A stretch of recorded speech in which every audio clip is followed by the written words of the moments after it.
more time on this very stage. May I present the inimitable, the inexpressible, and as his mother once thought, the inconceivable, cheeky chappie himself, Mr. Max Miller!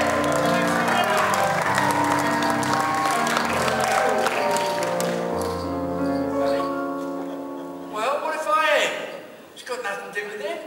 You hear that? Only come in because it doesn't cost anything. You wait, you'll find out.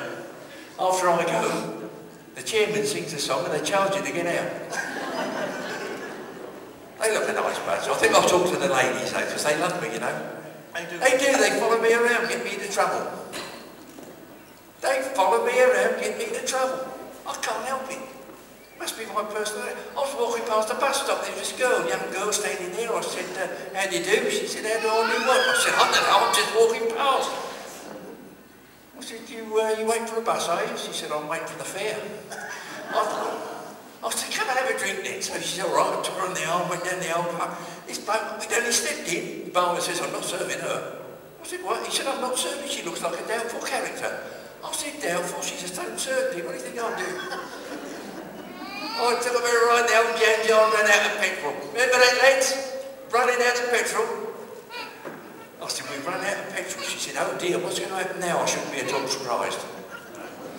I said, well, it's getting late now. I said, it's getting dull, we'll never get back in time. Best thing we can do, I said, is stop the car, get out, go behind that bush and wait until morning. She said, why wait until morning? You see what I mean? They get you into trouble, you don't know what they're up to. You want to go home in the afternoon, gentlemen. I'll advise that. Go home in the afternoon, find out what's happening. And what about afternoon 10 if you don't know what they're up to? We moved from Wellington up to Auckland, all the way up to Auckland. I've been here 3 days and I suddenly realised we had the same milkman. Now there's a funny thing. Know what I mean? You don't know what. I went home one afternoon, I must be a good husband. I went home one afternoon, they weren't expecting. I went in the back door. And standing in my hallway, there was a bloke, I'd never seen him before in my life. Standing in my hall, he was stark naked. Can you imagine? How's your memory, girl? He was, I said, what's going on? She said, don't go raving mad, Miller. I said, I'm not going raving mad, I'm entitled to know. What's he doing here? And do you know what she said? Do you know what do you know what she said? She said, well, he's a nudist. And he came in to use the phone. Now, that's a clever one. Eh? That's quick thinking for you. I said, about you use the phone, don't tell Telecom, they'll have him cut off. No, well, you don't know what they're doing. She blames me. She said, you're always off gallivanting. I said, I'm not gallivanting, I'm earning a living. She said, yeah, but I'm stuck up here on my own, she said. She said, last week we had a burglar. I said, a burglar? Blimey, did he get anything? She said, I should think so, I thought it was you. She said, I nearly killed him. See, I know what you do, the ones, they get you into trouble, don't they? They laugh at nothing. Same when I went in the army. They called me up in the war. Remember that? Oh dear, oh Lord. Called me up. I said, well, can I take my girlfriend? He said, take your girlfriend? Of course you can't take a girlfriend. He said, the army is for men. I said, well, so is she. She's very keen. He said, I guess she's keen on that. He said, could she kill a Nazi? I said, she could wear them down. That would be a start. And I had to have a medical. What a game that is. If you had a medical, any of you lads out there, they don't care. They don't even warm their heads. I was sitting outside all nervous. This fella came out, he looked healthy. Big strappy fella, looked like an all black. I said, you pass, I suppose. So he said, no. I said, no, Brummy, you look healthy. And he said, I may look healthy, he said, but I've been ruptured. I said, really? He said, yeah, I have to wear a truss. He said, you wear one of them, they don't look at you. I said, right. He said, well, best of luck. I said, you don't know. I said, couldn't borrow him for 10 minutes, could I? Because you never know your luck. He said, yeah, all right, buy me a drink afterwards. And I borrowed it, put it on, went in, had me medical. All over. He says, now then, how long have you been wearing that? I said, oh, I know, about 7 years, I suppose. He said, really? Give us your papers. So I've given me papers. He put on it, recommended ME. I said, what's that? Medically exempt? He said, no, Middle East. I said, Middle East? You're sending me to the Middle East in my state of health? He said, I don't know about your state of health, son, but anybody can wear one of those upside down for 7 years didn't do anything bad. And they put me in the camel corps. You wouldn't believe it.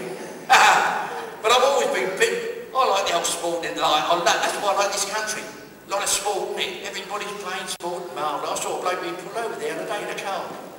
The old cop says to him, all right, breathe into that. He says, I can't.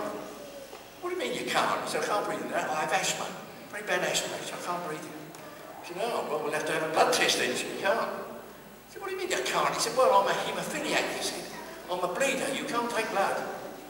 He said, well, then we'll have to have a urine test. So he said, no, I can't take the urine. He said, what do you mean I can't take the urine? He said, well, he said, I'm in the New Zealand cricket team. We have enough of them taken without you, son.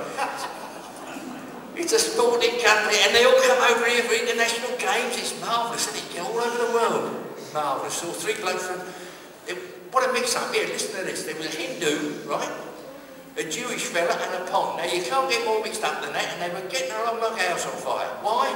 Because the sport was a thing. They'd forgotten about politics, they weren't worried about religion, the sport was a thing, they were having a marvellous time. This cow cocky couldn't believe it. He said, I've never seen three people from three different ethnic backgrounds getting on so well. He said, it's marvellous. Come down the farm. They said, can we? He said, yeah, come on down. Took them down, showed them round, gave them a lovely meal. He said, would you like to stay the night? They said, yeah, that'd be lovely. He said, sure, of course you can. He said, we've got the 2 spare rooms, and if one of you wouldn't mind sleeping out in the barn, we'll be like one happy family. So they shoved the Hindu out the barn, they all went to bed. 5 minutes later, said, knock on the door. So the farmer gets up, opens the door, the Hindu's there. He said, I'm terribly sorry, but I cannot sleep in your barn.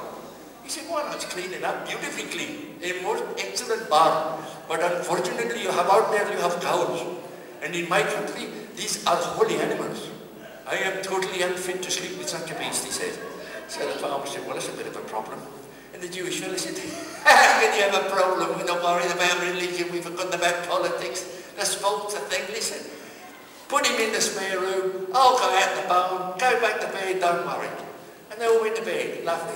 5 minutes later, knock at the door. The farmer gets up, opens the door. The Jewish fella's there. He said, there, what are you trying to pull? The farmer says, what? He says, what? You've got pigs out there. I must have nothing to do with banging on pigs, you're unclean animals. He said, I'm an Orthodox Jew. Listen, if my rabbi found out, he said, well, I know that. He said, but you can understand the problem. And the English chap said, no, look, girl, I said. Because they thought like that. They're funny, aren't they?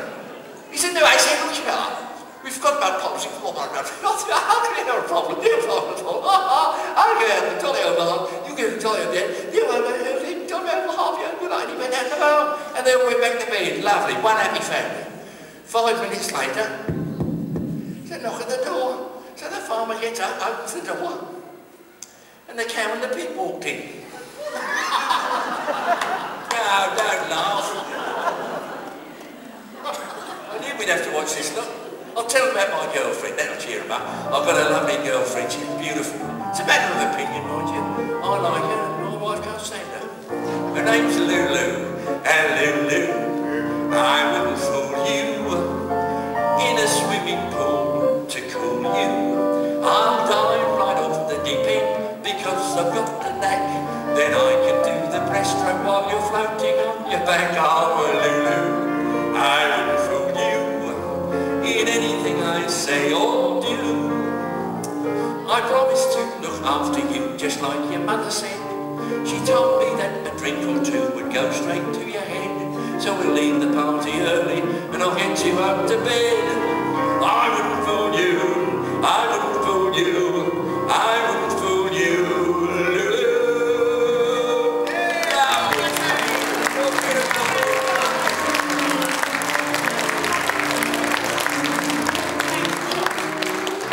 Thanks, as portrayed, of course, by Mr. Chic Littlewood, a man of many parts.